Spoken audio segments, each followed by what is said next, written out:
Có một vài con số sẽ khiến nhiều người bất ngờ. Mỗi ngày người Anh uống khoảng 100 triệu cốc trà, tức trung bình hơn 1.100 cốc mỗi giây. Và trong chưa đầy 1 phút bạn xem video này, người dân Vương quốc Anh đã uống hết gần 70.000 cốc trà. Tính cả năm con số lên đến khoảng 36 tỷ cốc, đủ để đổ đầy hàng chục bể bơi Olympic. Điều thú vị là người Anh gần như không trồng được trà vì khí hậu quá lạnh. Mỗi lá trà mà người Anh uống đều phải đi qua một hành trình dài hàng nghìn km từ châu Á hay châu Phi trước khi xuất hiện trong chiếc ấm trà đặt trên bàn ăn. Điều đó càng trở nên kỳ lạ hơn khi ở nhiều nước trên thế giới thì họ thích uống cà phê. Ý nổi tiếng với espresso, Thổ Nhĩ Kỳ có cà phê thổ, Brazil là cường quốc cà phê số 1 thế giới. Colombia sống nhờ cà phê, Việt Nam cũng là một cường quốc cà phê, Ethiopia được coi là quê hương của cây cà phê. Ngay cả nước Mỹ ngày nay cũng tiêu thụ hàng trăm triệu cốc cà phê mỗi ngày. Thế nhưng giữa thế giới cà phê ấy, Anh lại đi theo một con đường hoàn toàn khác. Người Anh uống trà khi thức dậy, uống trà lúc nghỉ giải lao, uống trà sau bữa trưa, uống trà khi tiếp khách, uống trà lúc vui, uống trà lúc buồn. Có thể nói họ uống trà mọi lúc. Điều khiến nhiều người hiểu lầm là họ nghĩ người Anh uống trà vì trời lạnh.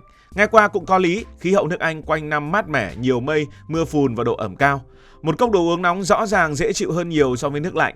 Nhưng nếu chỉ vì thời tiết thì tại sao người Đức, người Hà Lan, người Ba Lan, những nơi có khi còn lạnh hơn Anh, lại không biến trà thành biểu tượng quốc gia? Tại sao ở Phần Lan, nơi mùa đông có lúc âm hàng chục độ C, lại thuộc nhóm uống cà phê nhiều nhất thế giới? Rõ ràng thời tiết hay là khí hậu không chỉ là một phần của câu trả lời. Có người thì lại cho rằng vì trà rẻ hơn cà phê. Điều này cũng chỉ đúng một phần, bởi vì nếu ngược thời gian khoảng 4 thế kỷ trước, trà thậm chí còn là một trong những đồ uống đắt đỏ nhất châu Âu. Một lượng trà nhỏ có giá tương đương cả tuần lương của người lao động. Chỉ giới quý tộc, hoàng gia và các thương nhân giàu có mới đủ tiền mua và thưởng thức. Vậy mà chỉ sau hơn 100 năm kể từ cột mốc ấy, thứ từng là xa xỉ lại xuất hiện trong gần như mọi căn nhà của người Anh, từ biệt thự quý tộc cho đến những căn nhà nhỏ của những người công nhân. Hãy quay về nước Anh của thế kỷ 17, thời điểm mà người Anh thực ra không hề thích trà. Thứ khiến cả London phát cuồng khi ấy lại chính là cà phê. Nói cách khác, đã từng có thời Anh là một trong những trung tâm văn hóa cà phê lớn nhất của châu Âu. Nếu khi ấy ai đó dự đoán rằng vài trăm năm sau, người Anh sẽ trở thành dân tộc nổi tiếng nhất thế giới về uống trà, có lẽ nhiều người sẽ phải bật cười. Vậy mà điều gì đã xảy ra? Điều gì có thể khiến cả một dân tộc đổi thói quen từ uống cà phê sang trà? Điều gì khiến một loại lá cây nhập khẩu từ phương Đông dần đánh bại thức uống từng thống trị London? Và vì sao đến tận ngày nay, dù các chuỗi cà phê nổi tiếng xuất hiện ở khắp nơi, một tách trà vẫn được xem là biểu tượng của sự hiếu khách, bình tĩnh và bản sắc của nước Anh? Câu trả lời không chỉ nằm trong chiếc ấm trà, nó bắt đầu từ những con tàu buồm vượt nửa vòng trái đất, từ một đế quốc từng kiểm soát 1/4 dân số thế giới, từ những cuộc chiến tranh thương mại khốc liệt, từ cuộc cách mạng công nghiệp làm thay đổi cách con người lao động, thậm chí còn liên quan đến nha phiến, đường mía và những thuộc địa trải dài khắp châu Á và châu Phi. Đó không phải là một doanh nghiệp mà chúng ta có thể xem thường, mà đó là một trong những công ty quyền lực nhất lịch sử nhân loại, công ty Đông Ấn Anh. Trong vô số mặt hàng mà Đông Ấn buôn bán như là tơ lụa, gia vị, đồ sứ hay bông vải, có một thứ đem lại lợi nhuận khổng lồ và dần thay đổi thói quen của cả nước Anh, đó là trà. Thời điểm ấy, gần như toàn bộ trà ngon trên thế giới đều đến từ Trung Quốc. Người Trung Quốc đã trồng và uống trà từ hàng nghìn năm trước. Họ sở hữu những vùng trà nổi tiếng ở Phúc Kiến, Chiết Giang, An Huy và Vân Nam.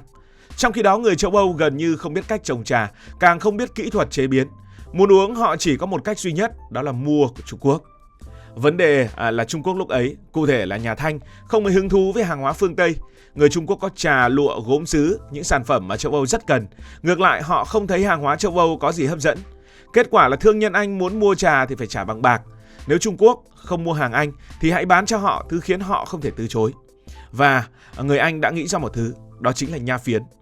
Từ những cánh đồng Anh Túc ở Ấn Độ, khi ấy nằm dưới sự kiểm soát của công ty Đông Ấn, nha phiến được vận chuyển bằng tàu sang Trung Quốc.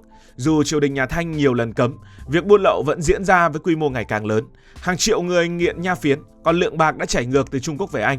Số bạc ấy được dùng để mua trà. Nghe có vẻ khó tin, nhưng có thời điểm trà, bạc và nha phiến tạo thành vòng tròn thương mại khổng lồ nối liền ba khu vực Anh, Ấn Độ và Trung Quốc. Tuy nhiên, người Anh cũng hiểu rằng phụ thuộc hoàn toàn vào trà Trung Quốc là một rủi ro. Chỉ cần xảy ra chiến tranh hoặc nhà Thanh ngừng bán trà, cả nước sẽ thiếu nguồn cung và sau này có chiến tranh nha phiến. Vì thế họ quyết định làm một việc chưa từng có, đó là người Anh bây giờ sẽ tự trồng trà. Tất nhiên họ không thể trồng ở nước Anh được. Điểm đến được chọn chính là Ấn Độ, viên ngọc quý của đế quốc Anh. Ban đầu nhiều người cho rằng điều này là bất khả thi. Người Trung Quốc đã giữ bí mật kỹ thuật trồng và chế biến trà suốt nhiều thế kỷ. Nhưng người Anh đã cử những nhà thực vật học sang Trung Quốc, bí mật mang hạt giống, cây giống và cả những nghệ nhân chế biến trà về Ấn Độ. Đây được xem là một trong những vụ đánh cắp công nghệ nông nghiệp nổi tiếng nhất trong lịch sử. Sau nhiều năm thử nghiệm, những đồn điền trà khổng lồ bắt đầu mọc lên ở Ấn Độ. Sau đó người Anh tiếp tục mở rộng sang Ceylon, tức là Sri Lanka ngày nay, đặc biệt sau khi các đồn điền cà phê ở đây bị một loại nấm phá hủy vào cuối thế kỷ 19. Chỉ trong vài thập kỷ, hai thuộc địa này trở thành những công xưởng trà khổng lồ phục vụ riêng cho thị trường Anh. Khi đã chủ động được nguồn cung, giá trà giảm rất mạnh. Nếu trước kia chỉ tầng lớp quý tộc mới đủ tiền uống trà, thì nay ngay cả công nhân, nông dân và người lao động bình thường cũng mua được trà. Một loại đồ uống từng xa xỉ bỗng trở thành một món hàng quen thuộc ở trong mọi căn nhà. Khoảng cuối thế kỷ 18 và suốt thế kỷ 19, nước Anh thay đổi với tốc độ chưa từng có. Hàng triệu người rời các vùng nông thôn để đến những thành phố công nghiệp như là Manchester, Birmingham, Liverpool, Leeds hay là Sheffield. Cuộc sống của công nhân thời đó vô cùng vất vả. Ngày nay chúng ta một ngày làm việc 8 tiếng thấy mệt, nhưng vào thời ấy, một ca làm việc 12 đến 16 tiếng không phải là điều hiếm gặp.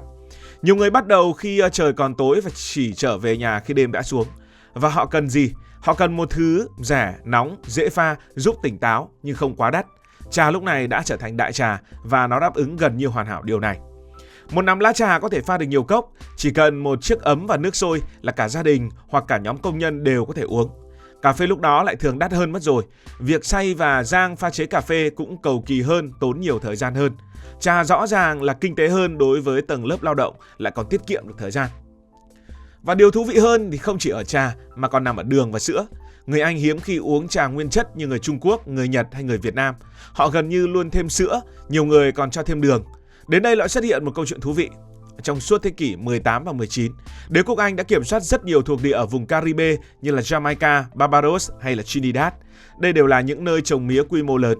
Lượng đường sản xuất ngày càng nhiều. Đường trước đây rất đắt, bây giờ giảm mạnh, cũng như trà, hai thứ này đều giảm.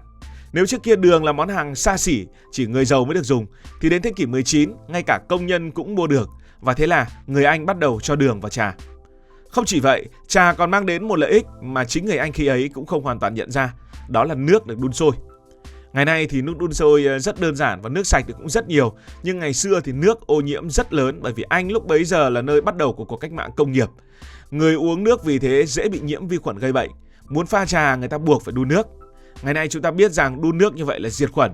Ngày xưa họ chưa hiểu rõ, nhưng vô tình, thói quen uống trà đã khiến họ sử dụng nước đun sôi thường xuyên hơn. Nhiều người còn cho rằng đây là một trong những yếu tố góp phần cải thiện sức khỏe cộng đồng trong thời kỳ đô thị hóa nhanh chóng tại nước Anh, dù không phải là yếu tố duy nhất. Rồi, một nét văn hóa mới xuất hiện, đó là tea break. Đối với người Anh, tea break gần như quan trọng chẳng kém giờ ăn trưa.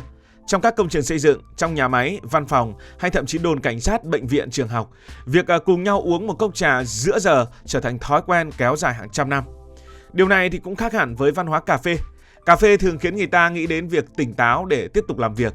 Trà lại mang một cảm giác thư giãn hơn. Một cốc trà dường như có thể mở đầu cho mọi cuộc trò chuyện. Đây là điều mà cà phê chưa bao giờ làm được tại Anh. Nếu cà phê gắn với công việc và sự vội vã thì trà chính là sự nghỉ ngơi.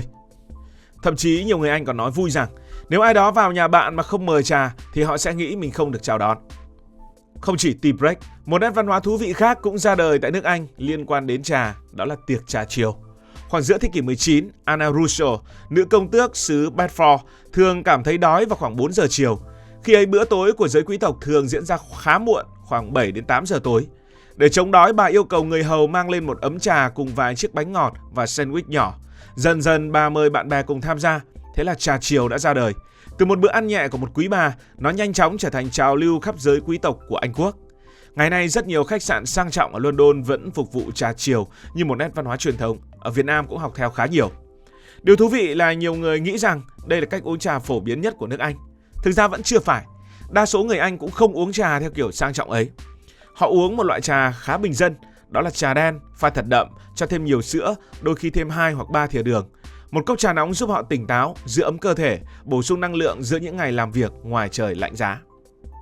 Điều này cho thấy trà không chỉ thuộc về giới quý tộc, nó thuộc về mọi tầng lớp, từ nữ hoàng trong cung điện Buckingham đến những người thợ sửa mái ở Manchester, từ giáo sư đại học Oxford đến bác lái xe buýt ở Liverpool, ai cũng uống trà. Đó chính là điều giúp trà trở thành một phần của bản sắc dân tộc. Nhìn lại cả hành trình ấy mới thấy, người Anh không yêu trà đơn giản vì trà ngon hơn cà phê. Họ yêu trà vì phía sau mỗi tách trà là hàng trăm năm lịch sử của một đế quốc hàng hải, có những con tàu vượt nửa vòng trái đất của cuộc cách mạng công nghiệp, có những thói quen được truyền từ đời này sang đời khác. Trà đã đi từ hoàng cung xuống phố. Trong khi cà phê từng là thức uống của quán xá và giới thương nhân, trà lại là thức uống của cả một dân tộc. Thế nên, ngày nay, người Anh dù có uống cà phê nhiều hơn trước, thì trà vẫn là một thức uống được uống nhiều nhất, vẫn mang đậm bản sắc nước Anh nhất. Câu trả lời gần như không thay đổi. Một tách trà nóng, nó luôn là bản sắc của nước Anh. Cảm ơn vì quan tâm theo dõi câu chuyện này. Bạn thích trà hay là cà phê? Hãy để lại ý kiến dưới phần bình luận. Và hãy đăng ký kênh để không bỏ lỡ những video mới nhất.